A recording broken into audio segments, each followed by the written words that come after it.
जनाब की हाल चाल ने जनाब तुसी वेखदे पे हो अपना देश पंजाब टीवी ते मैं तुहाडा मेज़बान मोहम्मद नदीम खरल।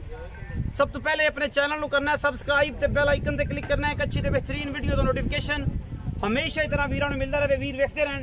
अज अल्लाह दे खास फजल दे नाल लेके हाज़र होए हैं बेहतरीन और नायाब फ्रीजन क्रॉस दे विच जनाब एक बच्ची है, दूजा सूआ या पहला सूआ जनाब सूई है, मगर दे बच्चा है और तुहाडे सामने कैमरे की निगाह दे विच पूरियां तसलियां और चीज़ माशाल्लाह बड़ी नायाब और खूबसूरत सेहतमंद।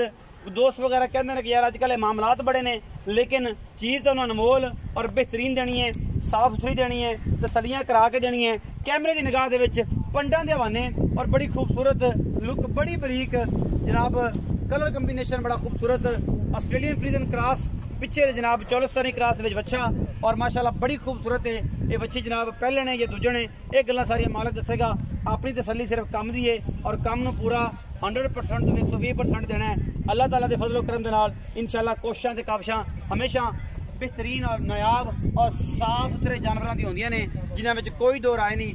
और जनाब कैमरामैन साहब पूरी तसल्ली करवा रहे हैं इस गां की, इस बच्ची की माशाल्लाह बड़ी खूबसूरत और जनाब सिर्फ 4 तो 5 इंच का कन इस बच्ची नूं फ्रीजन ते ऑस्ट्रेलिया क्रॉस बेहतरीन पंडां दे हवाने ने और जनाब बड़ा ही नायाब और आउट क्लास पीस है माशाल्लाह। ये गां बिल्कुल किसी किस्म का वादा घाटा कोई नहीं, साफ सुथरा दाना है और इंशाल्लाह सुच्चे मोती ने इंशाल्लाह। और जड़ांगे हारां दे विच सोनी ज़्यादा खूबसूरती होएगी, लेकिन जवार ही जड़ेगा तो सन्यारा जड़ेगा तां भी गल बनदी जुड़दी है, लेकिन जवार ही जड़ेगा उन्होंने पता होएगा कि चीज़ां की ने, चीज़ अच्छी है बुरी है, पहले ने दूजे ने।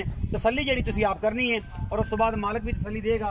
पिछे बच्चा है, दूजी चुआई तीसरी या चौथी ये भी मालक को पूछना है। मुँह छगी है, चौगी है, दुंदी है, ये भी आप तसल्ली कर रहे। चाचा मुँह जरा फड़िया जी, मुँह जरा फड़ के गाँव दसिया जे कि मुँह कि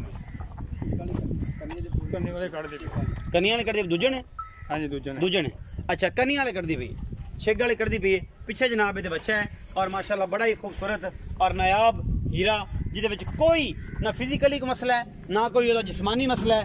अजकल बड़ा फॉल्ट है, लेकिन अलहमदुलिल्लाह चीज़ साफ सुथरी और अनमोल ते सुच्चे मोती देने ने जिन्हां दे विच किसी किस्म का वादा घाटा ना होवे।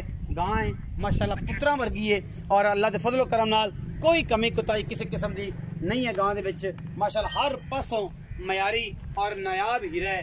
अल्लाह के खास फजल नाल अल्लाह ताला ने बड़ा हुसन जमाल और बड़ी खूबसूरती और बड़ी लुक वाइज बड़ी आला जनाब बच्ची है। दूजा सुआ सोई है एवं 3-3 2.5 इंच जनाब सिंह ने पिछे दे बच्चा है साढ़े सजरे नाड़वे दे विच माशाल्लाह। अल्लाह ने बड़ा हुसन और खूबसूरती दी है। मालिक नाल गल्लां कर लेने, उन्होंने पुछ लेने की गल की बात है, इतने सारी गल्लां कर लेने। मुझे छड़ दो की है हुण चोना दिन है सब तो सब फड़िया जो बच्चा मुँह अगे भी मार गया। है विखा दे जो बच्चा विखा दे कैमरामैन तो प्लीज नाड़वा भी विखा दे जी। अस्सलाम वालेकुम। वालेकुम सलाम जी। चाचा जी की हाल चाल? सेहत ठीक है? की नाम है जी? मोहम्मद सरवर मेरा नाम। मोहम्मद सरवर। चाचा सरवर गांव विखाई कितना सुआ है? दूसरा सुआ सुई है। दूसरा सुआ सुई कदों सुई जी? ये मंगलवार ना दिन सुई 10 बजे। 10 मंगल नूं अज बुध है। हां जी। ते मंगल वाले दिन सुबह 10 बजे सी। हां जी। किनवी चवाई? तीसरी चवाई हुण करनी है। तीसरी चवाई हुण करनी। दुध दी कोई गलबात? दुध हुण बोला जेड़ा है 14 लीटर है। तेरा 14 किलो है। हां जी। मतलब इस टाइम 7 किलो सुबह बच्चे छड़ के 7 किलो सुबह 7 किलो शाम। जो कोई 2-4 दिन बंदा कड्डे तो फिर आप भी भाई ते 18-20 लीटर फिर चवा दोगे प्याना बंदा कर ले। लेकिन इस टाइम तेरा 14 किलो बोला है। अच्छा की मोहब्बत प्यार मोल तेरा करने 4-15 जी फाइनल जी गल करनी है। कोई गांव का काम तो पता ही है सारे मार्केट तुसी भी जाहिर है मार्केट जी बैठे तो सारा पता है। फाइनल जी गल फाइनल जी आप 395 दा विच को प्यार कोई नहीं फाइनल जी कोई भरा आया कोई सिगड़ पानी हो जाएगा।